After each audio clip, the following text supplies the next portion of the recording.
I heard a little of some of the more of what people really think about this tree in the pre-discussion. So I'll do what I can to tell you what we're doing and a little bit more about the history of the tree, the uses of the tree, and so on. So if you want to go ahead and go to the next slide. Um, I am the general manager of Black Squirrel Farms, and we're located over on the west side of Seneca, about 10 miles south of Geneva. And what you're looking at in this picture is a distribution map of where black walnut trees are located in New York State. I'll talk a little bit more about how we generated this map. It's based on some data that's collected using an app called iNaturalist. That's something you all might want to check out.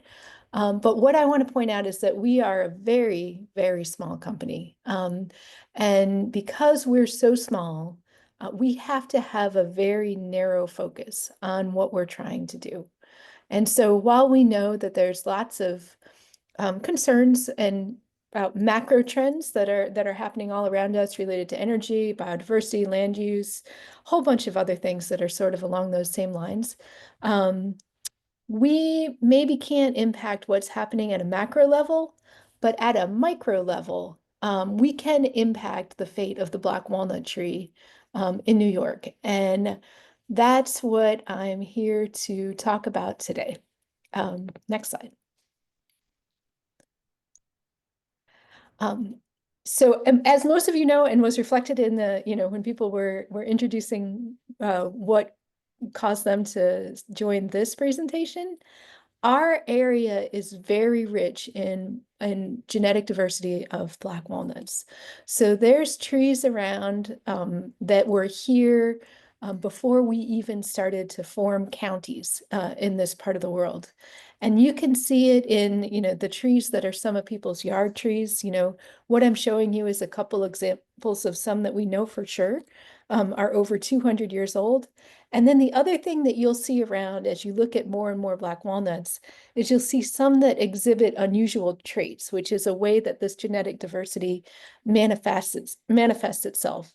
So in the picture to the far right, you'll notice that some of the branches are more wavy than straight. And that's not a problem with the tree. That's actually an unusual recessive trait that's also occasionally seen in hickory trees. So we know that our area is a place rich with black walnuts. Next slide. And then, once if you accepting that we're rich in black walnuts, almost invariably, there's someone who wants to know exactly how many black walnuts are growing in New York State. And so to answer this question, we took our best guess. And rather than just saying a lot, I'm going to tell you how we got to our best guess. So the way that we generated the map that you saw in a slide previously is where an individual person has taken a picture of a black walnut tree and uploaded it to a shared database called iNaturalist. We went ahead and estimated that for every tree in the database, there's probably between 100 and 1,000 that aren't. And even that might be a bit conservative. So since there are 3,000 trees in that database, there's probably somewhere between 300,000 and 3 million mature black walnut trees growing across the state. Black walnuts are pretty productive, on average, and back to the individual who's had a couple of down years, highly variable in terms of production from one year to the next. But on average, a healthy big tree is going to make between 500 and 100 pounds of fruit. That fruit, as many of you know, is green. It's got a green hull, and then the shell's on the inside, and then the nut meat is inside the shell. So when I'm saying fruit, I mean the raw fruit that just falls right off the tree. With black walnuts, about 4 pounds of nut meat is recoverable per 100 pounds of fruit. So what we're doing on our site is we're turning the raw fruit into nut meat that's ready to eat. And so this is roughly the conversion rate that we're achieving. So if we use the conversion rate, that we know that we're achieving 4 pounds per 100 pounds raw, 4 pounds finished per 100 pounds raw, then we take our estimate of how many trees are grown in New York State. That means that every year, New York State is growing somewhere between 300 and 6,000 tons of black walnuts without even doing any additional planting. They're just growing. And so that's a lot because pretty much all of it gets wasted. And so what we're trying to do is we're trying to discourage waste, but we're also hoping that New York State, within the next decade, will be able to develop and support a regional nut industry. And, so the reason to care about black walnuts is because they might be the fastest path to developing that regional nut industry just because we don't have to wait for the trees to grow. That's the reason to care about black walnuts, or it's a reason to care about black walnuts. Next slide. And so then, why would you care about a regional nut industry? We can all go to the grocery store and buy nuts, and we can buy all kinds of different nuts. One reason that that we should care is because of all the different kinds of food that you can eat, nut trees actually offer the chance, it's not given, but there's a chance of being carbon negative. And there are very, very, very few foods that can say that. What this chart is showing you is one researcher's estimate of the greenhouse gas emissions associated with different food products. So you can see, how, meat in general is going to have a higher impact than plants, but if you go all the way down to the bottom and you focus on that one little bar at the very bottom where it goes far into the negative or maybe a little bit into the positive, that's tree nuts. And so what makes a difference, between whether or not it's on one side or the other is whether or not the actual harvesting and processing and transportation of the nuts uses more energy than the trees that are growing those nuts are able to sequester every year. So nuts have a chance, and a native nut that's already growing like black walnut, because there's no maintenance really required except for maybe mowing it a little bit. We're pretty sure that I don't know if we're carbon negative or we're very close to zero in terms of impact. It is kind of a tough thing to measure. And black walnuts are a native tree. So if you look at if you imagine a field full of trees, a native tree, because it evolved in the ecosystem that is here now, will provide more habitat than that same area filled with non-native trees. So there's a habitat benefit as well for black walnuts. Next slide. So, all right, we've had black walnuts for years. We've had it for 60 years based on the experience of this group. We've really had it for more than 200 years because we know we've got those 200-year-old trees out there. How come we don't have a black walnut industry right now? And the reason that we don't is because the black walnut is a really challenging nut to process. So right now, small scale processing is not economically pragmatic, which means it does not actually make money. And that's the problem that our company is trying to solve. So what I'm showing you with this slide is a little bit about our history. So we kicked off in 2019, and really all we had was a piece of land. And all we tried to do that first year was see whether or not folks who live around us would collect and deliver their black walnuts that they grew and drop them off at our site. And that proved to be a real success. Everybody who said that they were interested in doing it followed through. They were enthusiastic about it. You know, they were really pleased that there was an option for their black walnuts because they were doing the same thing that everybody else was doing. It was going to the woods, it was going to the transfer station, they were leaving it for the squirrels, you know. For the person who had the walnuts in the basement, we had one lady where every year they got walnuts in their boat because that was where the squirrel decided to put their walnuts. But people really liked having an option. And then COVID happened. So we scaled down what had been our original plan. And we basically did the same thing in 2020 as we did in 2019, a really small scale program, just to make sure that the people who had dropped off walnuts with us in 2019 could continue doing it in 2020, because they wanted to do that. So an interesting thing about food manufacturing is that if you have a nut, that nut, to get it to the point where it's an in-shell, uncracked nut that you could take home and put on your table at Thanksgiving and leave it around with a nutcracker, all the work that's done to create an in-shell nut is agriculture. Anything that happens after you crack that nut, that's food manufacturing.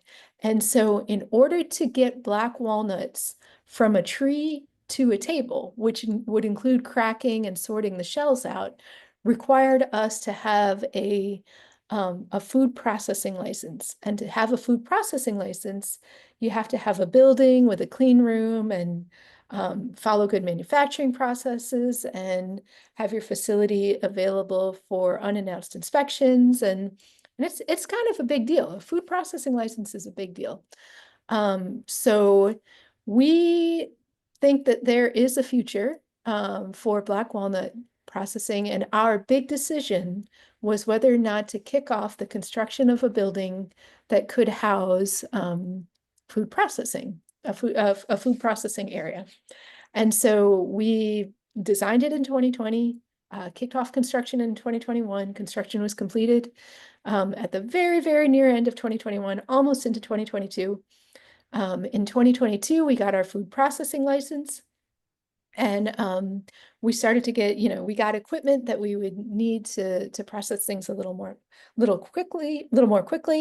And that was a big chunk of work. And so ever since then, instead of being focused on developing the building, we've been focused on trying to improve the process that we use for black walnuts. So we had first our first supply agreement for a restaurant in 2023. We'd been selling at the Canandaigua Farmers Market, before that. Now we sell online and we sell at a farm stand that's located on our site. We have been, there's been a lot that we're doing, but really what we've been doing these last couple of years is trying hard to improve our process. Our big accomplishment in 2024 was learning how to press black walnut oil, and I'm going to talk about that a little bit more with a later slide. So next slide. New York, as much as everybody either has black walnuts or knows somebody that has black walnuts, we have historically been on the edge of the tree's preferred habitat. But the heart of black walnut country is migrating north as climate evolves. And so what we can expect is that black walnuts will continue to thrive at what is the northern range of that tree's habitat, but it might get harder down on the southern part of their habitat. So you can look, the green splotch on the left side is the habitat of the tree as it was 20 or 30 years ago. What the image on the right is showing you is where at least one model expects will be the center of the tree's habitat in 10 or 15 years. So we're in black walnut country now. We might have been on the edge of it, but we're becoming more and more and more the heart of black walnut country. Next slide. Um, and then there's some fun facts about black walnuts. And one is that black walnut is shade intolerant, which means it needs sunlight to survive. It has to be the dominant tree. And that might sound, by itself, that might sound like a boring fact, but the more you think about it, the more interesting it becomes. Because if you look at forest surveys, and you go into particularly the New York Forest Survey, and you go and check and you look and see what are the important trees in our forest, there's hardly a mention of black walnut. Okay. And so, I mean, you would think, okay, well, the New York Forest Survey doesn't really mention black walnut. There can't be that many around because it's like a tree that it's just other, and other tree occasionally seen. However, you've got to remember that the Forest Survey surveys land that is forest, and that's not where you find black walnuts because it is shade intolerant. So where the black walnut likes to be is where landscape disturbance has somehow impacted the forest canopy, which is right now where we're at in history, basically everywhere.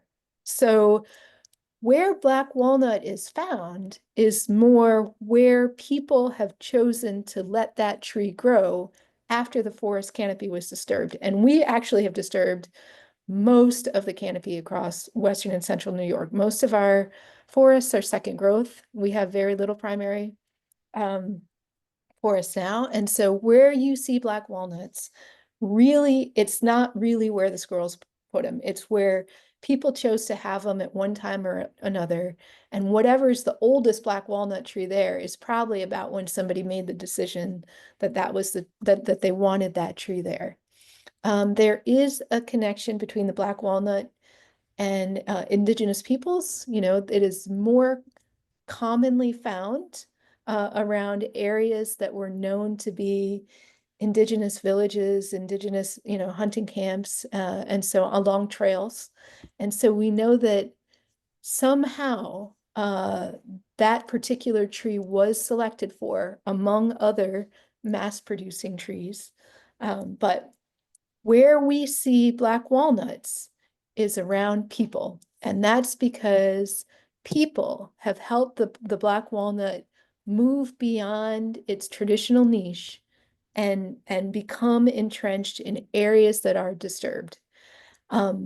If you project that trend, it also means that the fate of this particular tree is going to be tied to whether or not people care about it.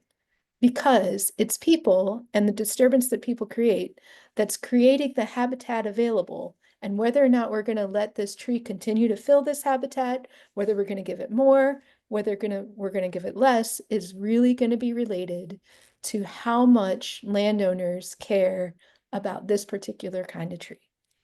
The other implication of this is that because black walnuts grow in people's backyards, in their woodlots, in between, along field edges, in parks, places like that, places that don't look like a farm, black walnuts as a food are somewhat hindered because they've got kind of a square peg, round hole thing going on where they're not really ag because they don't grow in a field. So there's no real ag support for black walnuts, but then they're also not really forestry because they're shade intolerant. They grow near people. They grow in backyards. They grow, in, areas where people are just using it as recreational space. So they're not really forestry either. So they kind of just don't fit. And things that just don't fit tend to get overlooked. So I think those are some of the things that make this particular species interesting, just how they need people, how that history of needing people has translated into where we see them today. Next slide. So Black Squirrel Farms manages a publicly accessible black walnut collection program. And what that means is anybody who has black walnuts can go online, sign up, join our no cost, no obligation Black Walnut collection program, and you can drop your Black walnuts off at our location each fall. When you sign up, it just adds you to our distribution list. And we let all of our program members borrow burlap bags and nut rollers to make gathering a little bit easier. And we will take as many as people want to drop off. We pay a small amount. We pay $10 per 100 pounds for raw black walnuts dropped off. And I put our statistics from the last couple years on this slide. So 2023 was a bigger year. We collected 38,000 pounds of raw black walnuts in 2023. Last year was a little bit slower. Um, we got very close to collecting 25,000 pounds, and maybe we did. That's probably in the error, but still, that's a substantial amount of walnuts collected. And then we process them on site. So we'll hull them, and then we'll cure them, which is a drying process. We'll put them into a freezer after that until we're ready to crack them. And where we crack them again is in our licensed food processing room. So right now we have over 150 people who have signed up to be in our collection program. That means that these people, because many of them have more than one tree and a few of them have a whole lot of trees, we've got thousands of trees. Not everybody participates every year, which makes complete sense. Things come up, but that's an overview of our black walnut collection program. Next slide. Our primary product right now, as you may have guessed, is just black walnuts that you can eat. And as I heard somebody say they liked them and somebody say they don't like them, we get that. Black walnuts are a little bit like cilantro. You love them or you hate them. There's often no middle ground. Our focus has just been making sure that we can get black walnuts that look like you see on the left into something that, is ready to eat. So we're calling that tree to table. And I did talk about the need for that this is considered food processing. So all of the work that we've done so far has been leading to try to make sure that we can deliver that specific product. Next slide. We are trying to build a sustainable business, and this is something that we're working on. And sustainable can mean a lot of things to a lot of things. I mean, it can there's a lot of angles to sustainability, which I'm sure that you all know. But rather than discuss what I think makes this business a sustainable business, what I'm trying to show with this slide are the things that we need to achieve to actually make this a business. And then if we do make this a business, it will be a sustainable business. So we've shown over our history that it's technically possible to get black walnuts from a tree to a table. We can get them there. We maybe, it takes a certain amount of time, it takes a certain amount of energy. We can do it technically. We can't do it necessarily economically yet, but technically we've proven that. We have proven that people are happy to drop their black walnuts off. At least many of them are. And so that we can leverage the regional supply and not just what's growing on our land is a given. In fact, of the walnuts that were collected in the last couple years, less than 5% of what was collected actually grew on the land that we own. We are continuing to make progress on having our products not cost less than what it cost us to make them. So we think it's possible. We've tried a bunch of new equipment over the last few years, and the way that we do that is we look at our slowest processing step, and then for a whole year we try to focus on what can we do in terms of better equipment to make that step just a little bit better. And that is a strategy that has worked for us. So we've made a major equipment upgrade every year, and every upgrade that we've made has meant that we've gotten a little bit faster, a little bit better. If you want to know our numbers, it used to take us 4 hours to make a pound of black walnuts. Now we've gotten that down to 1 hour. So again, we're not quite to where we need to be, but we've made amazing progress. And we believe that it's possible to continue to make progress and that we will eventually get that across the line. And when we got into this business, because I shared with you the statistic that 4 pounds of recoverable nut meat per 100 pounds raw material. That's a really, really challenging ratio. And it's not comparable with other nuts. Lots of other kind of nuts have more nut meat per nut. But black walnuts are how they are. And so we think that in order to really make this work long term, we're going to need to have a solution for our nut shells as well. And so we've been trying to work that concurrently, although really our focus has been more nut meat. So that's a little bit more of a challenging. Right now, we are selling black walnut shells as a barbecue chip, which works if you have a certain kind of smoker that doesn't require you to have exactly the same size pellet. But that's probably not the long-term solution. I'm going to share with you guys something that we very recently tried that we're really excited about, which is using black walnut shells as a mushroom growing substrate. So where we're at in terms of where we're trying to get is our business is still not proven, but we're really making progress. We've come a long way from where we started. Next slide. So back to the black walnut shells. What can we do with those? There are a lot of industrial uses for black walnut shells. They're used in blast cleaning. The only reason that we haven't tried to go that route is because the industrial applications need to have all the fragments be a certain size so that the grit will work with their particular equipment.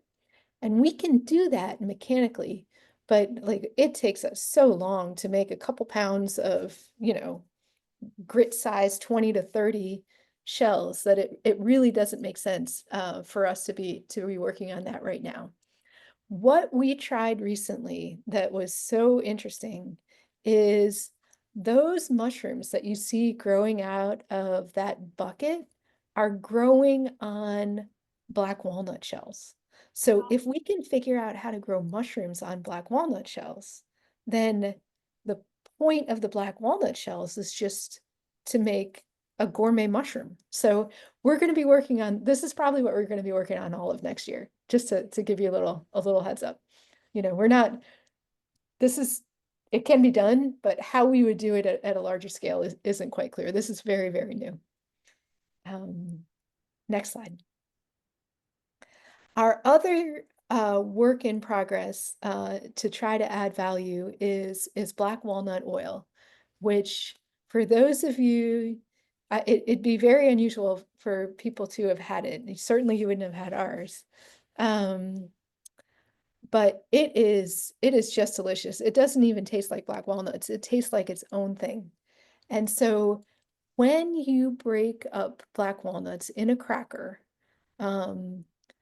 one of the processing challenge is that instead of like an English walnut where the you get a nice big piece of nut meat and just a few shell pieces and the nut meat falls right out of the shell. Black walnuts don't work like that. We get a whole bunch of little pieces and some big pieces and some pieces where the nut meat didn't detach from the shell and so on. And so we end up discarding a lot of the material that we crack. And we call that material that we discard our processing fines, fine being small. So what I'm showing you is a picture at the same scale of black walnuts that are ready to eat and black walnut shells and kernels that we have said are too small to sort, that right now we're giving it away as chicken feed.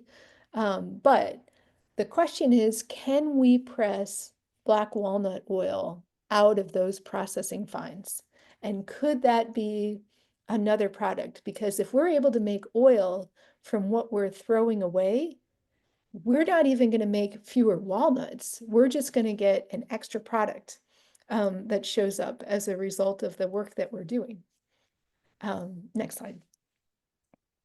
And so last year we proposed a project to the Northern Nut Growers Association to test whether or not this would be possible. This isn't anything that anybody else is doing in the whole country that we know about.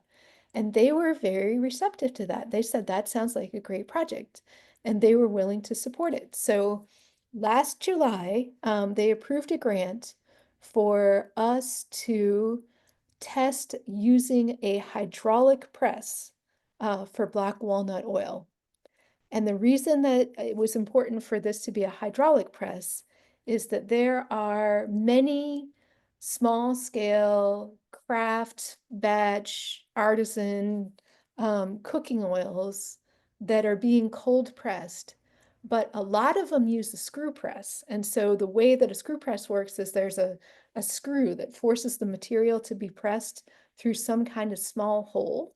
And everybody that we talked to who owned a screw press, and we said, hey, maybe we could test our processing fines in your screw press. They're like, oh no, no, no, no, I don't think so. Black walnut shells are too hard and they will very likely mess up our screw press. So pretty much everybody with a screw press said this. So while we didn't actually test it, we 100% believe them. And so the way around that is this hydraulic press, instead of having the pressure being applied by a rotating screw, it's there's a chamber with a single piston, and that piston compresses the material in that chamber, and then any liquid that's produced flows out of little slats in the side. So it's a different set of mechanics that's being used for this particular test. And so we ordered the press from overseas. There's nothing really being manufactured in our country that is designed specifically for this. We set it up. We tested it in February. We kept testing it through May, and we are able to press black walnut oil. We proved that we can do it. So if you go to the next slide, I think there's, oh, sorry. There is no next slide about oil. But anyhow, the big message is that we can do it. And so now we have to figure out, since we can do it, what do we do next? Because just because you can create a food product doesn't mean that you have a food product that you can actually sell. So there's some testing and some workflow development and other work that would need to be done before we could offer black walnut oil. But we're really excited that the potential is even there for us to give it a try.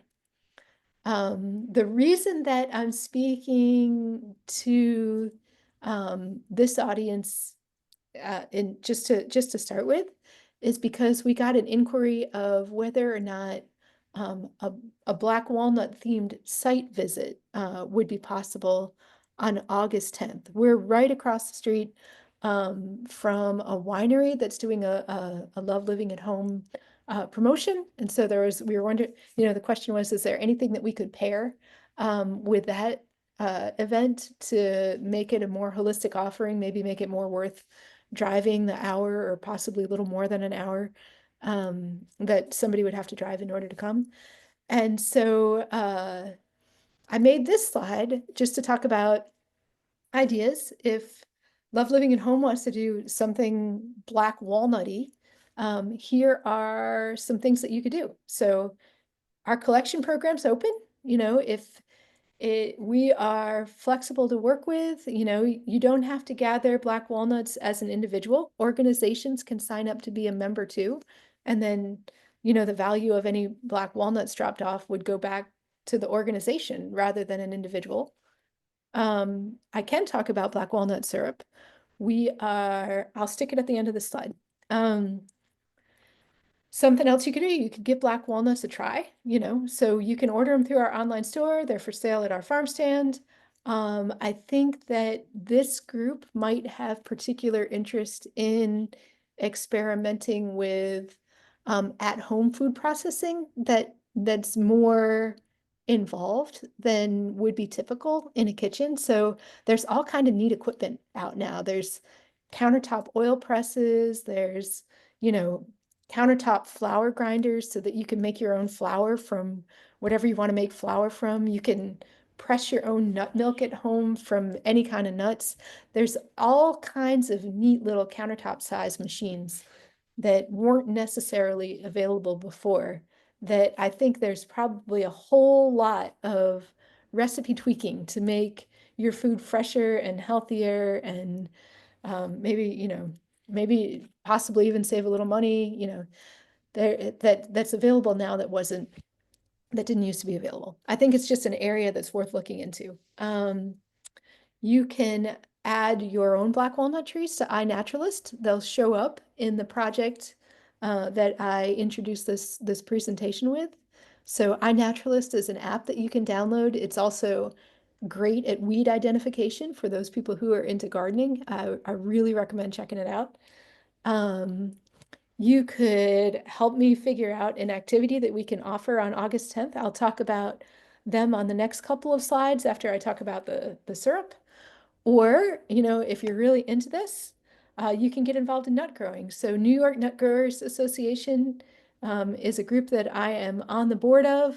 They're always looking for new members. If you're really, really, really into nut growing, the Northern Nut Growers Association is the like nationals, and New York Nut Growers is kind of the states.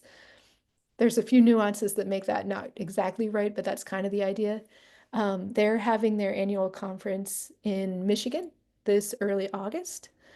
And those are kind of ways that you can do more with black walnuts. In terms of black walnut syrup, yes, it's possible.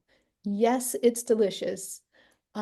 Yes, I read some kind of study where somebody tried to find the ideal syrup that would be the best tasting syrup in the world. And it ended up being a mix of black walnut and maple. I remember also thinking that the study wasn't necessarily independent. It was produced by people who are selling all kinds of maples, all kinds of syrups. But yeah, you can definitely make black walnut syrup just like you can make maple syrup. It's just the maple. My understanding is that maple has less water per gallon of sap, and so it's a little more work to boil off black walnut black walnut sap. Um, we don't do it just because like I told you, we only are producing right now 5% of the nuts that we're processing every year. So our site's 8 acres, and we don't want to go through the trouble of making just a little tiny bit of syrup. We'd rather continue to focus on getting our processing approach mature enough that we can really rely on it. And so like I shared with you, if we have additional products that are food products, it's either going to be mushrooms or it's going to be black walnut oil. Those are the things that we're working on right now. Next slide. We'll have time for questions too. So there are two ideas that I thought might be kind of fun. The first is that we developed a recipe for pancakes that's almost entirely sourced from perennial plants. One of the reasons, from a sustainability perspective and a food diversification perspective, we'd like to see people more reliant on perennial plants, plants that don't require um, plowing or planting or harvesting, that you don't have a field and cut it and then grow something else in the field again. There's a way to maintain continuous plant cover over a piece of land. So we could maybe put together something for August 10th where everybody could stop by during certain hours and give perennial pancakes a try. So we couldn't get away from the eggs, had to add a little salt and baking soda, but everything else comes from some perennial plant. So that's kind of a fun conversation topic. The pancakes are pretty good. Uh, so that's an option. Next slide. The other idea that I had is I'm not sure where we're going to be with the mushrooms in terms of but by August 10th, because this is something that we're playing with. But if people might, a mushroom growing kit is something that you can buy online now, but it seems like we can make them. At least we're trying to make them right now and we're testing that. So if August 10th, we wanted to create some kind of activity where it was like stop by and create your own blue oyster mushroom growing kit using black walnut shells. That was another idea that I had. So those were my ideas. I can't remember if I have a slide at the end of this or not. That might be it. Um, Next slide. Yeah, that's and that concludes the presentation for today. And I would be happy to take questions or talk about any other thing black walnut related that you might want to know. Looking at the chat, we don't think that the thousand cankers has made it up to our area yet. So we're not worried for our own trees or our trees in this area, but certainly it's not something to be happy about. It'll affect trees further south. Um, my understanding is that it selectively goes for the weaker trees, which is an argument for soil health and tree health. The more we can keep our trees healthy, the better they'll be able to resist something like thousand cankers, but other tree health issues as well. Let me see what else is in that chat. Yeah, Deborah, I'd be happy to talk to you separately. Feel free to send me an email.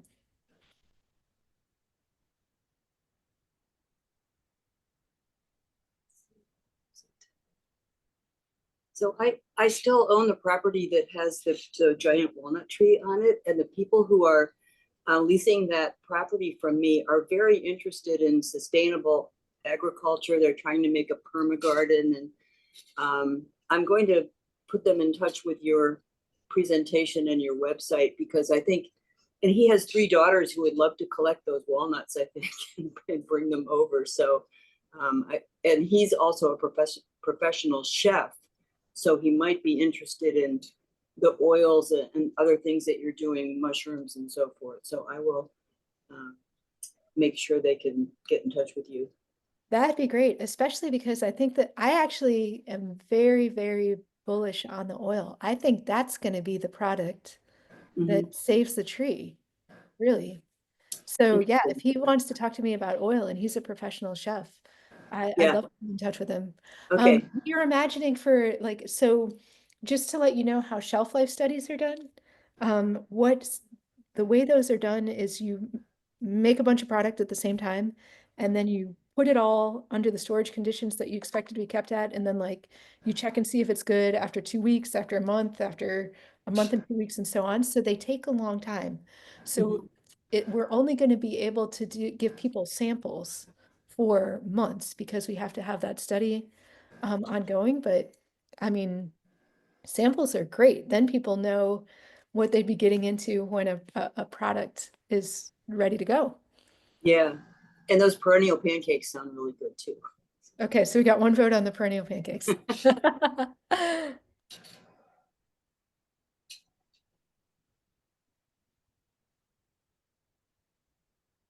Anybody else is also welcome to vote for or against the pancakes or the mushrooms or what. I'll speak about the pancakes. They sound interesting, and I hope to be able to show up on August 10th to try them out. But I have a question. I planted a couple of black walnut trees about 10 years ago. One died. It was right near the edge of the forest, and perhaps that's why it died. And the other one I planted farther out in the field, and that's thriving. The question is, how long does it take for them to mature? So you should probably be getting nuts by the time they're 15. Okay, 25 And months. but then it's going to take another little while for them to really, I mean, it starts off slow. They'll do a few nuts and then as they get older, they'll do more and more. Okay. Yeah, is there a problem with pollination? Do there have to be other trees in the neighborhood? They are wind pollinated. So if they're near other trees, that wind pollination is easier because there's more pollen. They can self-pollinate, but that will hinder, they're not as good as doing that for themselves. So Yeah. it'll have fewer nuts. Yeah, there are quite a few trees that are about 3 or 4 miles from here, but that may be too far away. Depends on the wind. So Yeah, right. and the Well, time, they're yeah. west. They're west of here, so that's a good direction to be in. The direction's right. I don't know about the distance though. Yeah. Okay, well, we'll see how it goes. The tree that is growing is thriving, so I have hopes for it. I have hopes for it too. I'll take a question from the what we do now with the remains. And so the hull, we just let it decompose on our land. So right now we're not doing, and the hull itself is actually 95% water. So we'll, have 10,000 pounds of hulls and it'll be a pile of goo, but it won't be as big a pile of goo as you would think. And so that'll eventually work its way back down, into the soil, hopefully, or whatever it does. And what we're doing with the shells right now is, like I told you, we're selling a few of them for barbecue chips. But uh, what we have a staff member who just loves how they look in landscaping. And so she sticks them in her trunk and brings trunk loads of shells back to her place and puts them around her flower beds. But we understand that's not a long-term solution. Um, I was the one who asked that question, but do they, do the shells contain the juglone that affects other the plants? shells do, they do. So I think they do, but what really contains juglone is the hulls and the roots. So the tree's pretty smart, and it directs the majority of the juglone to places where it's most subject to predation. And there's almost no juglone in the actual nut, which I think is pretty remarkable. So it's mostly in the hulls. I think there's some in the shells, very little in the nut meat. There's a lot at the root tips, wherever the root tips are going to be. But my question, what do you do then with the hulls on Yeah, your property? we just we put them in a pile. And they, well, of course, you have black walnuts there already, so it wouldn't matter, but We were really hoping that I don't know that juglone's quite as bad as everybody says, because we were hoping that we could use it to kill multiflora rose, as we have just an unbelievably large amount of multiflora rose, which is an invasive species. So we like buried a multiflora rose in whole goo, and that thing lived. So it's not great for gardens. And uh, and I think it's an open question about the composting, because I know juglone will break down with time. So it would depend on whether or not the juglone's been broken down by the composting, whether or not that could be good. I know that um, like at least in the Midwest, they will mix black walnut hulls and animal poo as a corn um, as nutrients for a cornfield, and that doesn't seem to be a problem. But remember that corn is a native South North American-ish species that has had some time to co-evolve with black walnuts. So native species are less susceptible to um, to damage from juglone than non-native species like most of our garden plants. So like tomatoes, they definitely kill tomatoes. Blueberries, all done. But hazelnuts, which are a Native American species, no problem. So I think that the lines tend to be around, did the plant that you're trying to grow in proximity to juglone have thousands of years to learn how to deal with that being a component of the soil? Thank you. Sure. The how would I describe the taste of the oil? It is just adds a rich, unexpectedly rich flavor, robust, and a little bit fruity. To what we've tried to make with it. We haven't found it to be a flavor that adds value to baked goods, but anything that we've used as like a meat marinade, it's been just absolutely outstanding. Potatoes, it was outstanding on potatoes. We've really only made a little, so I'm talking about we've cooked with less than half a gallon. So our depth of experience is not that deep, but black walnuts have a bitter aftertaste that's just not present in the oil. So that's how I would describe the taste of that. And yes, the hulls can be used as a natural dye and a natural stain. And the reason that we haven't pursued that is just because, like I said, we're a really, really, really tiny company. We can't do everything. We've offered free hulls to anyone who wants to take them. That offer still stands. But what we would understand would have to, the way that we understand that stain was made is that historically stuff was boiled down to where it was crystals. And then those crystals were reconstituted so that you could get the exact color match each time if you were doing wood staining. And like we just like fall is our busy time. We don't have time to be boiling a bunch of hulls when all we're really trying to do in the fall is keep up with whatever's coming at us. So that's why we haven't tried it. It is a realistic solution and we hope to be able to someday go after that. It's not in the cards for right now.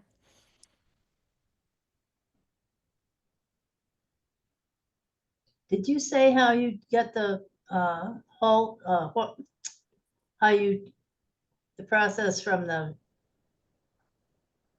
shell, the hull to how do you get the hulls off?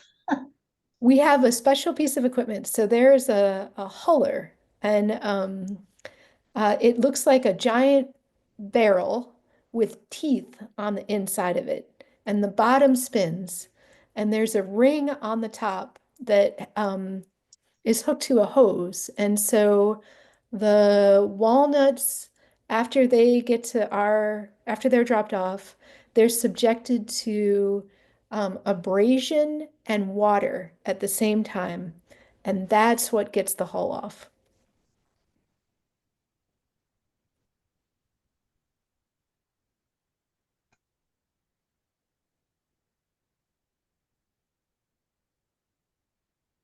Sarah, I have to hop off because I have another meeting at 3 o'clock, but you guys are welcome to stay on and continue with Q&A.